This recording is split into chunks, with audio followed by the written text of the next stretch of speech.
सोचता हूँ कि कुछ नामों का भी बड़ा गुण रहता है। एक राजेंद्र जी गए हमारे बीच में से, राजेंद्र शर्मा जी, और ये एक राजेंद्र जी हमारे बीच में है, और दोनों में पार्टियों का अंतर है, लेकिन व्यक्तित्व का जो गंभीर, धीर, शांत पक्ष है वो अपनी जगह है। तो निश्चित तौर पर भारतीय संस्कृति में हमेशा ये चीज़ हमने देखी है, और गिरीश जी को भी मैं देखूं और अजय जी को भी मैं देखूं और जनार्दन जी को भी देखूं मैं, तो यहाँ भी नाम का प्रभाव दिखता है। गिरीश जी अपने नाम के तमीशम गिरीशम है।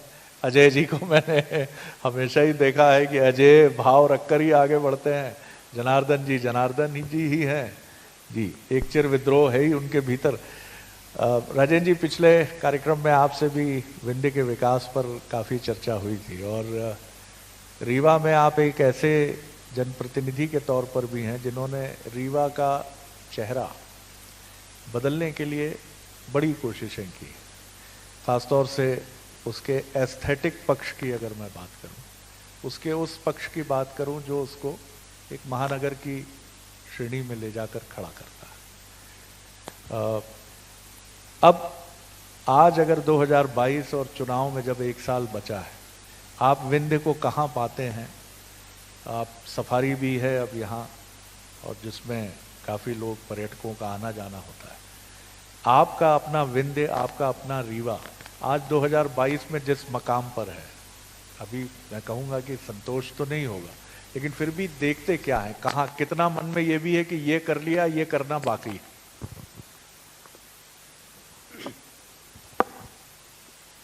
शरद जी, हम लोग को इस बात का संतोष है कि जिस विकास का सपना सिर्फ हम लोग नहीं, समूचे विंध्य के लोग देखा करते थे, उस सपने को पूरा करने में हमने 100% लक्ष्य की प्राप्ति तो नहीं की है, लेकिन 70% हम लोग उस दिशा में मजबूती के साथ आगे बढ़े हैं।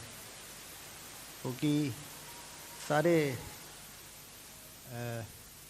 इकोनॉमिस्ट इस बात को मानते हैं कि किसी क्षेत्र की यदि तरक्की करनी है तो मजबूत इंफ्रास्ट्रक्चर, रोबस्ट इंफ्रास्ट्रक्चर की आवश्यकता होती है।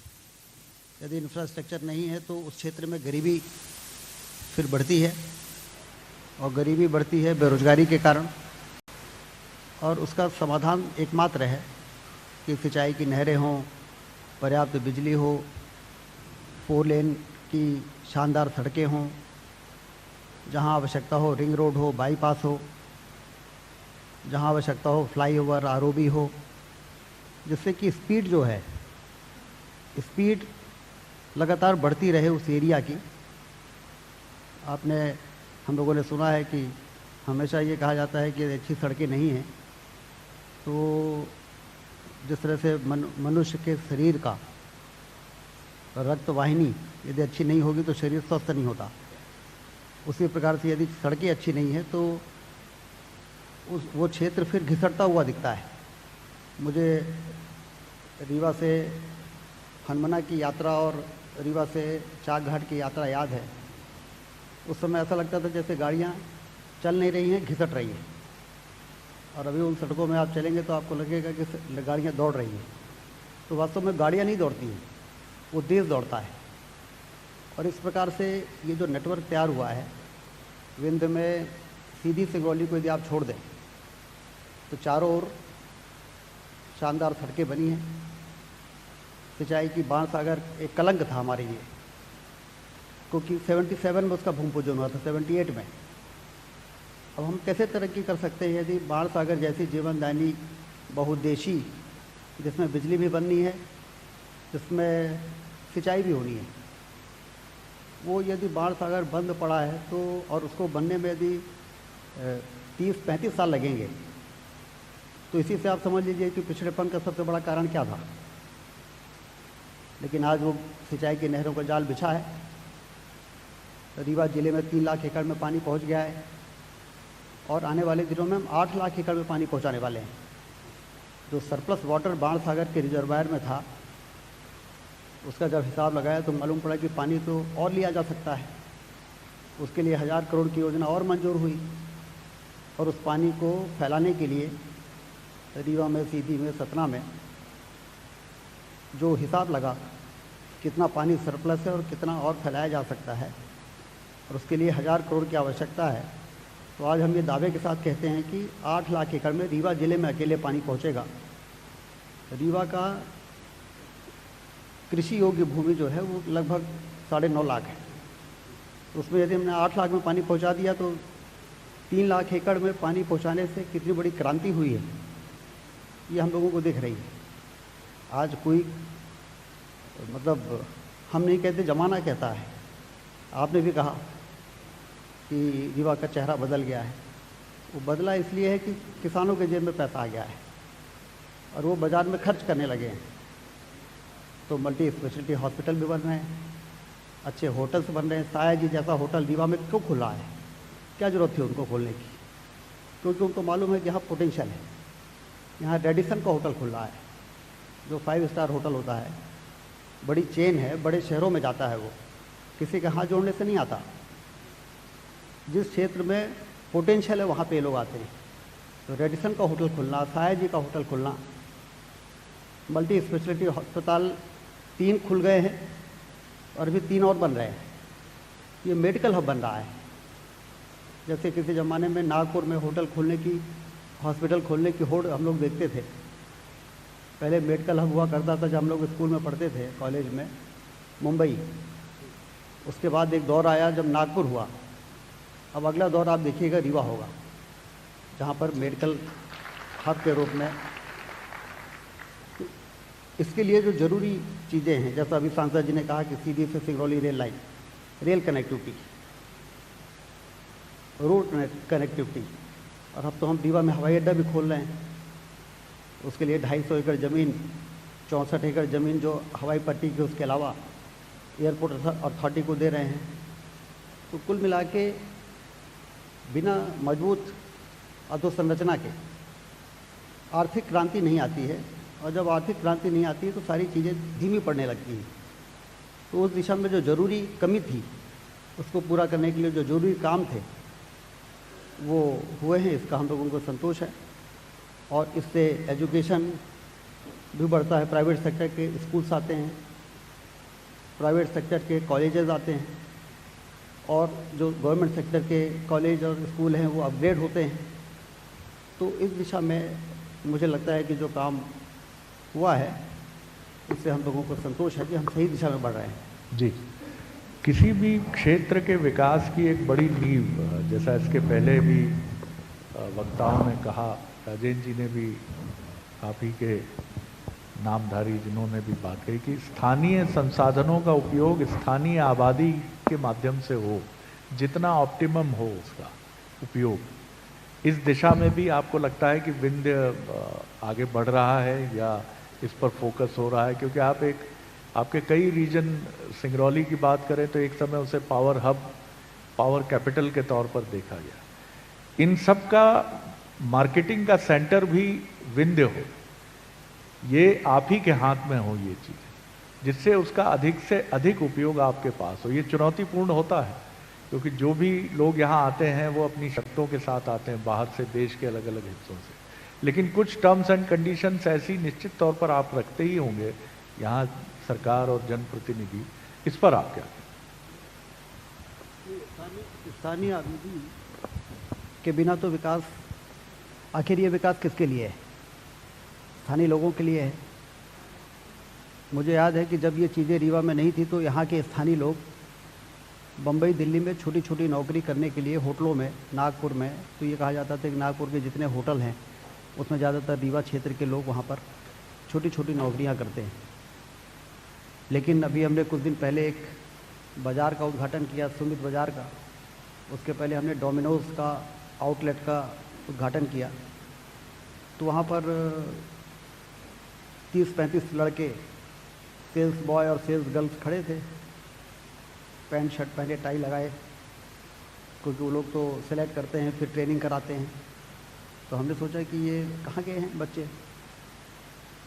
तो कहीं बाहर के तो नहीं, क्योंकि सारा काम तो रीवा में स्थानीय लोगों को रोज़गार देने के लिए हो रहा है। तो हमने कहा ये लोग कहाँ के हैं? तो उन्हीं में से लोग बताने लगे कि हम रतैरा के हैं, हम कोस्टा के हैं। हम पडरा के हैं, हम सगरा के हैं। ऐसे ही दूसरे में देखा तो उसमें 100 लोगों को नौकरी, 3 मंजिला, जो आजकल वो बाज़ार, बिग बाज़ार टाइप का रहता है, तो 3 मंजिले में इसी प्रकार से बच्चे थे, सारे 100 के 100 रीवा के थे। तो जब चीज़ें यहाँ पर आएंगी, इसीलिए तो हो रहा है ये, गरीबी दूर होती है बेरोजगारी दूर होने से। अब बेरोजगारी दूर होती है व्यापार बढ़ने से, और व्यापार बढ़ता है जब किसानों के जेब में पैसा आता है, और किसानों के जेब में पैसा तब आता है जब उसका उत्पादन बढ़ता है। उत्पादन तभी बढ़ता है जब सिंचाई का पानी, बिजली, रोड्स, मंडी, खरीदी केंद्र, ये चीज़ें उनके लिए आसानी से उपलब्ध होती हैं। तो इसलिए लंबे समय से हम लोग सुन रहे हैं, हम राजनीति में किसान समृद्ध होगा तो देश समृद्ध होगा, लेकिन किसान समृद्ध कैसे होगा? उसके लिए उसको ये सुविधाएं देनी पड़ेंगी, एक अच्छा माहौल देना पड़ेगा। जब माहौल दिया गया तो परिणाम मिलने लगा है, बाज़ार की रौनक बढ़ने लगी है। बाज़ार की रौनक बढ़ती है तो व्यापार बढ़ता है, तभी रौनक बढ़ती है और उससे रोजगार के अवसर पैदा होते हैं। तो स्थानीय लोग, जैसा अभी बताया शर्मा जी ने कि 3 मल्टी स्पेशलिटी अस्पताल खुले, रीवा के लोगों ने खोला, तो उन्हीं में से एक हमसे कह रहे थे कि हम लोग तो बाहर हॉस्पिटल खोलने वाले थे, लेकिन जब देखा कि रीवा बिल्कुल बदल गया है तो ऐसा लगा कि फिर बाहर क्यों खोले, फिर रीवा में खोलना चाहिए। हमारा रीवा है, अपना रीवा है, यहाँ से हम पढ़े हैं। पहले मल्टी स्पेशलिटी हॉस्पिटल खोलने लायक शहर वो नहीं था तो लोग नहीं खोलते थे। अब वो शहर उस प्रकार से इंफ्रास्ट्रक्चर उस तरीके का बन गया है, तो फिर वहीं पर हॉस्पिटल खोलने का हम लोगों ने तय किया। हमने पूछा उनसे, सवाल पूछा कि आपने रीवा में ही क्यों खोला, तो उन्होंने बताया कि विचार तो हम लोगों का दूसरी जगह था, ज़मीन भी ले लिया था, लेकिन फिर वो हम लोगों ने कैंसिल करके और फिर रीवा में हॉस्पिटल खोलने की हम लोगों ने प्लानिंग की है। तो स्थानीय लोगों को एंकरेजमेंट तो मिल रहा है ना, उनको तो खुशी हो रही है कि हमारा क्षेत्र अब उस तरीके का हो रहा है कि अब जो कुछ भी करना रीवा में किया जा सकता है। बहुत से ऐसे लोग मिलते हैं जो कहते हैं कि साहब हमने तो बाहर घर बनाने का फैसला कर दिया था रिटायरमेंट के बाद, लेकिन फिर वो विचार बदल दिया, क्योंकि अब रहने लायक शहर तो अब रीवा ही समझ में आ रहा है, तो लौट के आ रहे हैं। मैं कंक्लूड कर रहा हूँ इस सवाल के साथ कि रिप्रेजेंटेशन की बात हमने की विंध्य के, अब ऐसे संकेत हैं कि जल्दी कैबिनेट का भी विस्तार संभावित है। ये मुख्यमंत्री का विशेषाधिकार है कि क्या सोचते हैं, लेकिन मैं आपसे कोई स्पेसिफिक सवाल नहीं कर रहा हूँ, लेकिन आप आशान्वित हैं कि ऐसी कोई पॉलिटिकल एक्सरसाइज होती है तो विंध्य का ध्यान विशेष रूप से रखा जाएगा, रखा जाना ही चाहिए। बड़ा रिवॉर्डिंग रहा है 2018 में। देखिए, मंत्रिमंडल में स्थान मिलने ना मिलने से ये नहीं कहा जा सकता कि विंध्य का ध्यान रखा गया है कि नहीं रखा गया है। विंध्य का ध्यान हमारे मुख्यमंत्री, हमारी सरकार ने इतना रखा है कि जो चीज़ हमने मांगा है वो मिला है। हमने कहा 2000 करोड़ 4 लेन सड़कों के लिए चाहिए तो मिला। हमने कहा कि हवाई अड्डे के लिए पैसा चाहिए तो मिला, 200 करोड़ रुपए मिला। अभी हाल ही में मिला, 1 हफ्ते पहले। तो सुपर स्पेशलिटी हॉस्पिटल के लिए जो जो चीज़ कही गई वो सब मिला। तो जहाँ तक मंत्रिमंडल के विस्तार का सवाल है, आपने खुद ही कहा कि मुख्यमंत्री का विशेषाधिकार है, लेकिन अब तो चला चली की बेला है, अब ज़्यादा समय बचा नहीं है। और वैसे भी मैं मंत्री जब नहीं रहा तो भी लोगों ने नहीं कहा कि मंत्री से कम है ये,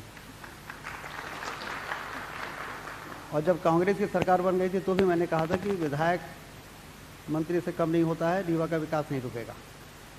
तो उस समय भी हम लोग ये थे कि, और वैसे भी जो काम हमने स्वीकृत करा दिए थे 18 के पहले, उस समय मैं यही कहता था कि 5 साल ये काम, यदि पैसे की कमी नहीं पड़ेगी, फंड रोक नहीं दिया जाएगा, तो 5 वर्ष तक हमें नए काम स्वीकृत कराने की आवश्यकता नहीं पड़ेगी, ये काम सब चलते रहेंगे। तो कभी ये मन में लगा नहीं कि विधायक के नाते हम वो काम नहीं कर सकते जो मंत्री के नाते कर सकते हैं।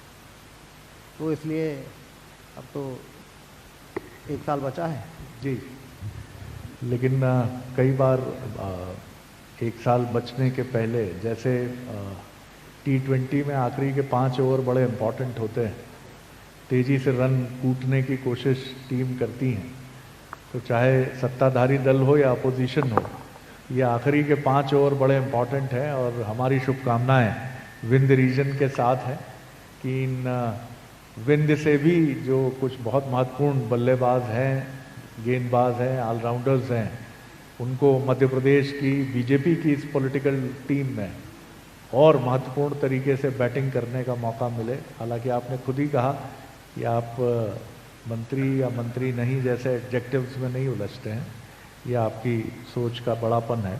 बहुत धन्यवाद करता हूं मैं। बहुत शुक्रिया सर, बहुत शुभकामनाएं आपको। Thank you.